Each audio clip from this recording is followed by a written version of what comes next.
Semesta begitu kejam dan dengan mudahnya mematahkan berbagai perasaan. Ketika bahagia datang, maka ia selalu mengingatkan lagi tentang luka. Pahitnya kehidupan harus ditelan paksa dan meyakinkan bahwa semua itu fakta. Sepasang mata coklat itu kembali memejamkan matanya dan terbuka perlahan. Dadanya masih sesak menyimpan sejuta rasa. Rasa abstrak yang tak bisa untuk didefinisikan. Rasa itu terlalu rumit. Gadis itu tak bisa mengatakan, "Aku bahagia, aku menyesal, aku sedih, aku takut." Semuanya bercampur menjadi satu. Wajah pucat pasi, lingkaran hitam dan sembab mendominasi kedua matanya. Mata sembab itu bergulir menatap album di tangannya. Tangannya membuka halaman pertama. Ia tersenyum. Tangannya kembali membuka halaman selanjutnya. Ia tersenyum. Ia kembali membuka halaman selanjutnya. Senyumnya memudar. Cairan bening meluruh begitu saja. Dadanya lagi-lagi terasa sesak. Semuanya hanya seperti kilasan mimpi. Ia terus menggelengkan kepalanya berharap semuanya benar-benar hanya mimpi buruknya. Ia hanya mimpi buruk. Sontak ia berdiri dan ingin segera memastikan. Tapi seketika ia tertampar oleh kenyataan. Ini kenyataannya, bukan mimpi. Tubuhnya merosot begitu saja dengan sesenggukan tangisnya yang terdengar memilukan. Semburat oranye kemerahan menghiasi langit, bertanda sore. Burung-burung mulai mengepakkan sayapnya untuk segera pulang. Bisingnya orang-orang yang berlalu lalang mulai sepi meninggalkan kota tua ini.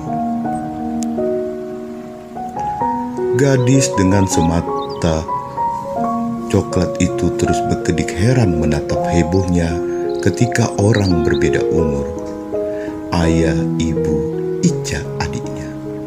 Mereka terus saja asik berekspresi di depan benda berbentuk kotak kepeng itu.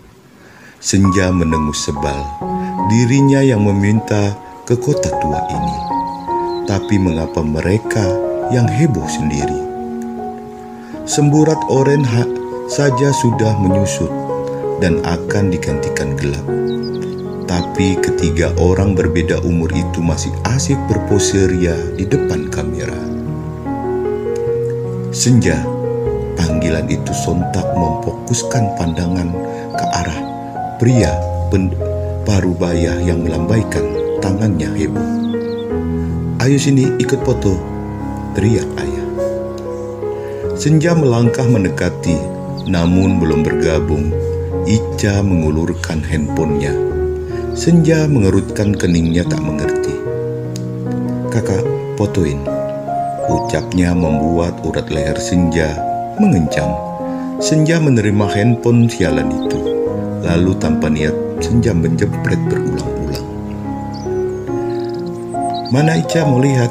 ucap Ica meraih handphone di genggaman Senja. Ica menatap foto hasil jepretan Senja.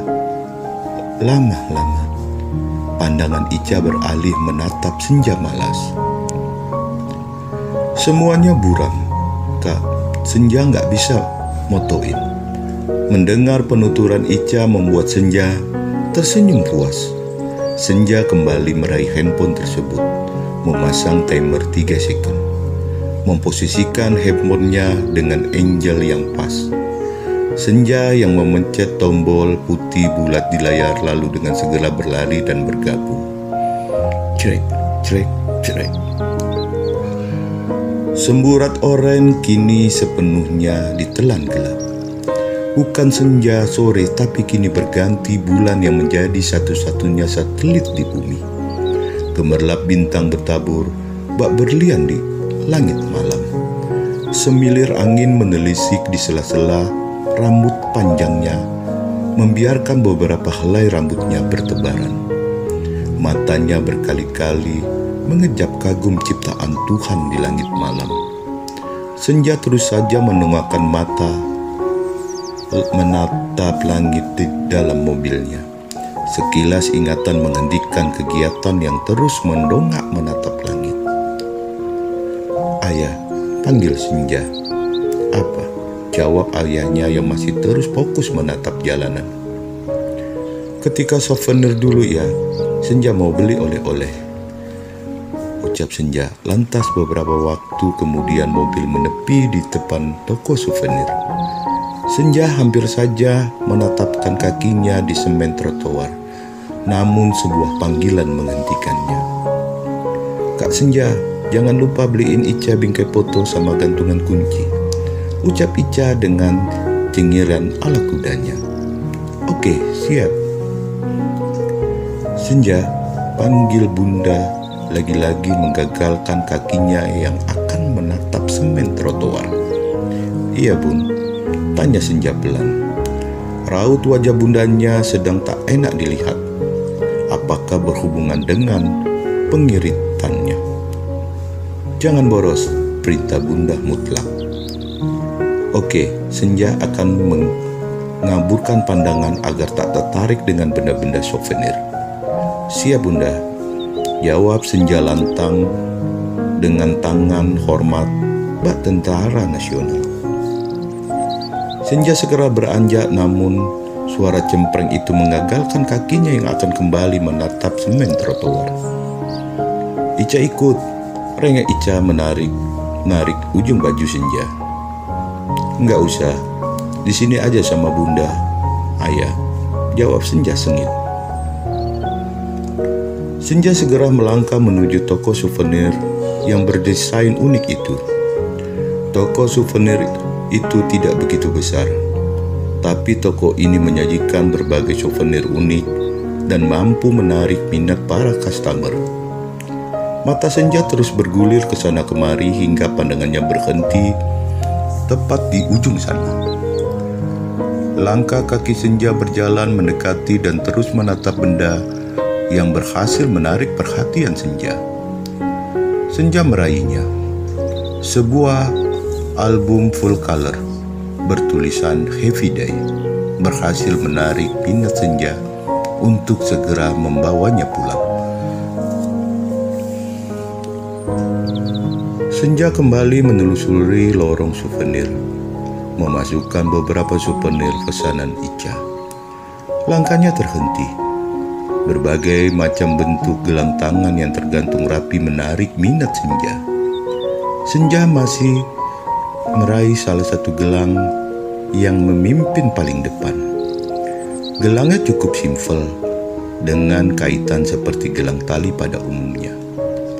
Gelang tali tersebut bertulisan ibu. Apakah ini untuk seorang ibu? Senja kembali meraih gelang tali yang masih bergantung indah. Gelang tersebut bertulisan kakak. Ini untuk dirinya.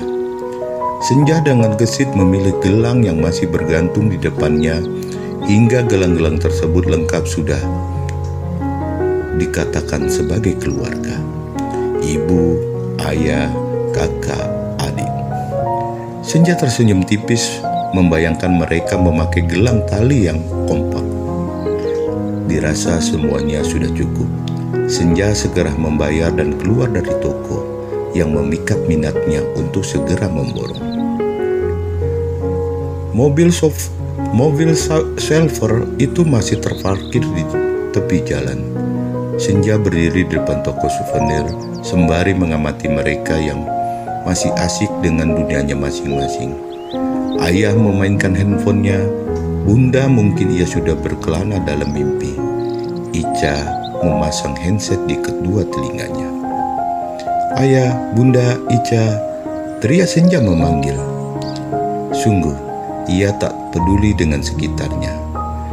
Entah kenapa ada dorongan untuk berteriak memanggil mereka. Mereka mengalihkan pandangannya ke arah Senja. Spontan Senja melambaikan tangannya lalu memamerkan sekeresek souvenir dengan kurpa melengkung di wajahnya.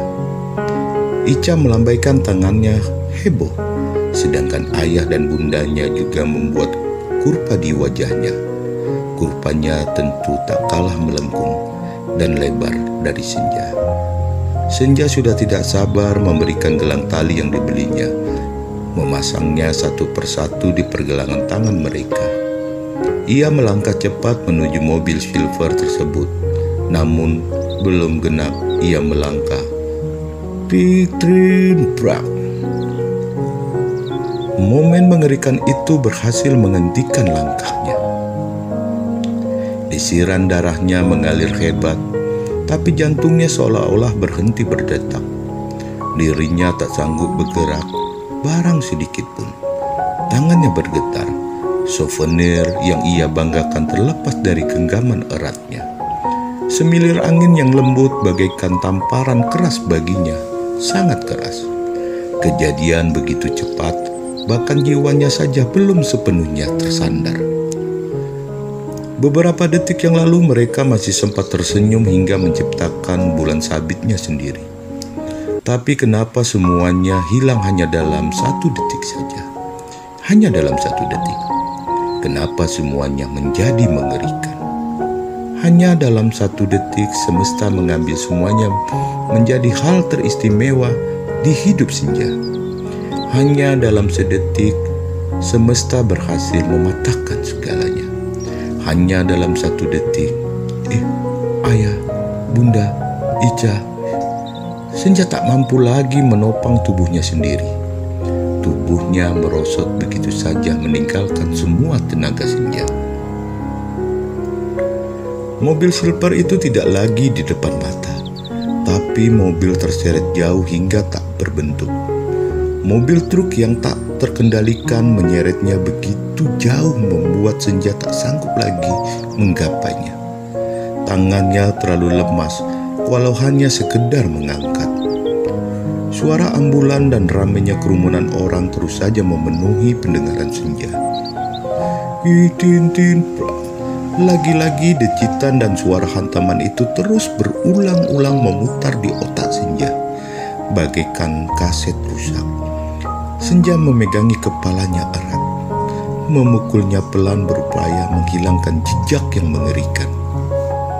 Cairan bening kembali meluluh membasahi pipinya. Badannya bergemetar. Tangannya masih menggenggamnya buku album yang memampang 4 orang dengan senyum masing-masing. Genggamannya semakin erat, tubuhnya semakin bergetar. Sebuah tangan terulur mengusap lembut punggungnya. Pandangan Senja beralih menatap sepasang mata sayu yang teduh, raut wajah yang menyiratkan. Semua baik-baik saja. Sesosok yang mirip bundanya. Bun, panggil Senja lirih. Bunda memeluk tubuh ringkih Senja, erat mengusap punggung Senja lembut, berharap dapat meruntuhkan beban Senja. Senja mengerti, manusia tak akan bisa mengatur segalanya, apalagi tentang kehidupan dan kematian. Semua sudah ditentukan.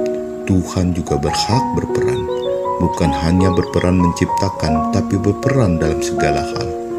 Jika memang takdir, Senja bisa apa? Jika memang itu yang terbaik, Senja akan menjalankan sesuai alur yang telah ditetapkan. Bangkit, Senja tidak akan menyerahkan hidupnya begitu saja sekalipun hal yang paling berharga telah diminta kembali oleh Sang Pencipta.